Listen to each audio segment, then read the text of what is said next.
As we creep closer to the season, Gary, Packers quarterback Aaron Rodgers did not hold back when voicing his frustration with his young group of wide receivers. Rodgers not holding back, so no Davante Adams. This is a different cast of characters, sort of, Gary, and this is how I read this. Two things. One, I think Aaron Rodgers is sticking up for Jordan Love with 3 interceptions in that preseason game, and everybody's pouncing on Love, but there's always a story behind an interception, and a couple of them were poor plays from these young wide receivers.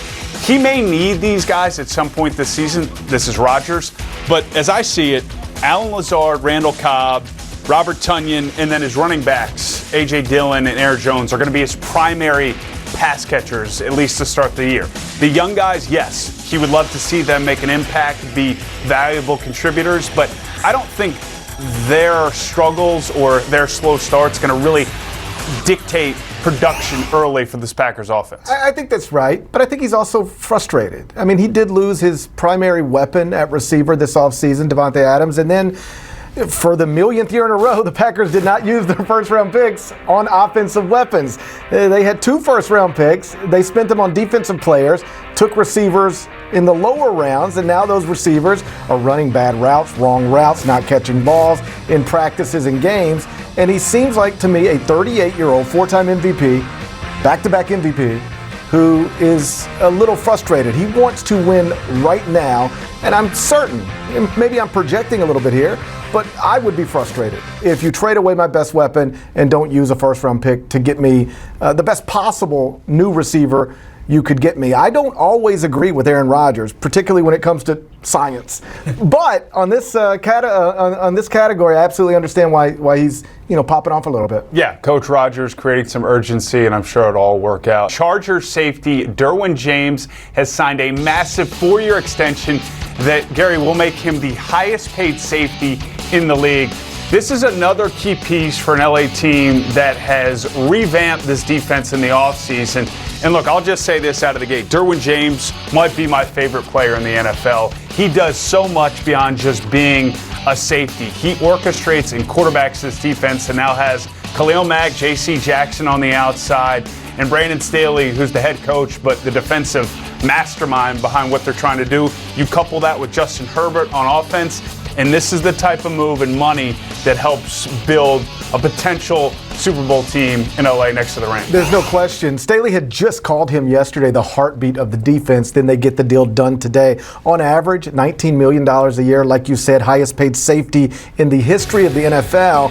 And the Chargers now have 4 guys on defense making more than $15 million per year. Yeah. Nobody else in the NFL has that. And it's, at least in part, a byproduct of having Justin Herbert on that rookie contract. If you don't have to pay your starting quarterback crazy amounts of money, you can spend crazy amounts of money. This is the last year of that. On defense. Yeah. So they've got these guys locked in, and it suggests that they've got a chance to compete in the AFC with the Bills, Chiefs, Broncos, and Bengals for a trip to the Super Bowl. They have loaded up that defense, and they got this done. Additionally, I would say it looks like these hold-ins tend to work. Show up to training camp, refuse to practice. He missed 14 practices. He did. Then get the deal done. That's what happened. Good for him. He'll be ready to go. Yeah. Derwin needs very little run-up time to a game. So we're ready to shine on a Wednesday with some big news from the NBA, where LeBron James has agreed to a 2-year, $97 million extension with the Lakers.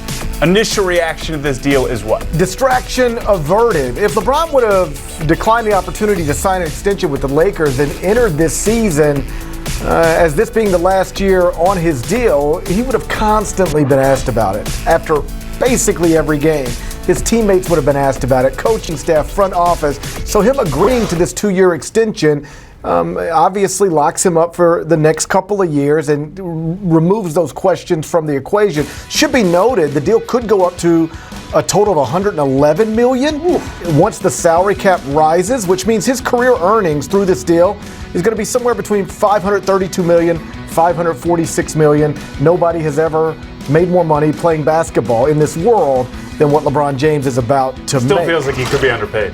Oh, he definitely is. Like if there were no salary cap, no max salaries, he would be worth much more than that. You see there, that's his son, Bronny James, and that's the other interesting aspect of this story. He's entering his senior year of high school, and he's got that 1-year gap before he can enter the NBA draft. So this lines up when Bronny James is draft eligible for the first time. LeBron James is an unrestricted free agent. And a lot of people believe, because LeBron has suggested, he will basically say, you draft my kid, I'll come play for you. And so it's going to be interesting.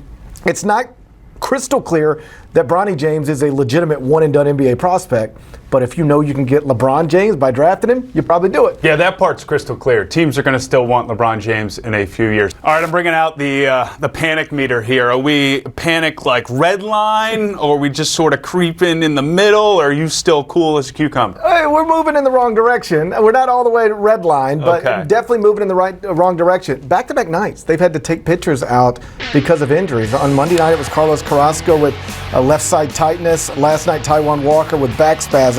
So they end up having to replace Walker last night with RJ Alvarez.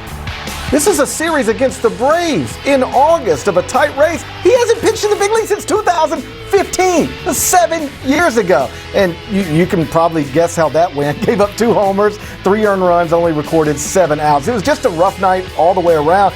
The Braves have now outscored the Mets 18-1 in these 2 games. So it's not just injuries to pitchers that's a problem. They're not hitting either. The good news is that they're about to have Max Scherzer going tonight, Jacob deGrom going tomorrow night. They're bringing up Brett Beatty, the super prospect. Reasons to be encouraged, but if Scherzer or deGrom gets pulled from a start in the next couple of nights because of an injury, I don't know how I'm going to handle that one. All right, let's continue to sprinkle some salt in this wound for GP. The flip side, the Braves are red hot. They're winners of 8 straight, and that pitching staff is looking better by the day. There's no question. I mean, Charlie Morton was absolutely dealing last night. Went 6 2/3, only allowed 3 hits, 0 earned runs, struck out 12. He was striking out the Mets one after another on fastballs. You're seeing breaking balls here, but it was a lot of fastballs and called strike threes. He was pretty overwhelming. And then, off the field, a big story. The Braves locked up their incredible rookie, Michael Harris. He was the NL Rookie of the Month in June, and they just got him on an incredible deal. 8 years, $72 million on average, $9 million a year. The Braves have really figured out how to identify these young talents, get them into the big leagues, and then give them a lot of money. Like right now, we're going to lock it in, but they are team-friendly deals over the terms of these contracts. They got Acuna done, Ozzie Albies done, Austin Riley done, now Michael Harris. So not only are they good right now, the reigning World Series champions, they look like they're going to be really good for a long time. So you're going to have to live with these Braves for a long time. I've been living with these Braves my entire life. What are you talking about? All right, to tennis real quick here, Gary, where Serena Williams fell in straight sets at the Southern Western Open. This is her last tournament before the U.S. Open here in New York, which we know will be her last. Do you think, despite these results, Serena has maybe one more special run in her? I hope so. Yeah. I don't think so. It certainly doesn't look like it. I mean, she's 40 years old. She is coming back after missing a year with a hamstring injury, and then she's just 1-3 in the year 2022. Last night it was 6-4, 6-love in 65 minutes. Wasn't even competitive. She doesn't look like somebody who's about to have a magical run not far from where we are right now. But, you can keep wishing for it. It would be an incredible story. But the idea that she can even play at the level she's playing at 40 is pretty remarkable. But to see her, we've never seen her look like this. We've never seen her get overwhelmed, and she's been consistently overwhelmed basically every time she stepped on the court this year. Yeah, but if anyone has a little bit left in the tank and can make a run, it's probably Serena. Needless to say, Gary, this is a pivotal year for Jalen Hurts. So he's entering year 3. Right. He's eligible for that contract after next year, or after this year. And the Eagles have 2 first-round picks next year. They bring in A.J. Brown. So all the pieces are there for him to do something to prove to this organization that he's the guy. And all indications are that he's ready, that he's had an incredible camp, showing growth in all areas. He was 6 of 6 for 80 yards against the Jets in that first preseason game. He's reportedly seeing things more quickly, delivering the ball more quickly. There's some real belief that this year 3 could be a breakthrough season for Jalen Hurts. And he made the point quickly there that he has some continuity in terms of play caller, type of offense, and that can often allow a player to make that leap. But all eyes in a hot market there in Philly are on Jalen Hurts. Curious to see what happens. Gary, needless to say, Matt Ryan is set to succeed, or is at least set up to succeed with the Colts, because unlike in Atlanta the last few years, he has pieces around him. It's not all on Matt Ryan like it was early in his career, because he can't carry it like he could, but he's got Jonathan Taylor at running back, a solid line, Michael Pittman. They've drafted well at that wide receiver position. I don't think Matt Ryan's as bad as people have said he has been the last few years. Now, again, he's on the back half and maybe the back quarter of his career, but he's the guy, I think, to finally help this Colts team make a real run. It wasn't Wentz, and obviously ever since Andrew Luck, they haven't been able to figure out that piece. I think you might believe in the receivers a little more than I do. Like Michael Pittman, obviously a rising star, but those receivers were not great in the first preseason game against Buffalo, even called out on some level by the coaching staff, weren't getting open nearly as much as you would like. So we'll see, but I'm with you. Matt Ryan can still win games in this league. You just got to make sure the right pieces are around him. Needless to say, Gary, nice spin job by Judge, but it's going from bad to worse for the Yankees. Yeah, he says they're learning how to respond, but there's no evidence of that. They're not responding. They've now lost 6 of 7, 11 of 13. I mean, they were down 3-0 in the first last night and obviously never erased that deficit. They're averaging just 1.29 runs per game in their past 7, 0 runs in 3 of their past 7 games. I keep thinking they're going to crack out of this, and I keep being wrong about that. At some point, they'll start hitting again. Giancarlo Stanton will be back again. And they'll level this thing out. But this is a super bad stretch, and it's lasted longer than I think most people thought it would last, myself included. Thank you for watching. Please like and subscribe, and don't forget to hit the bell for more videos.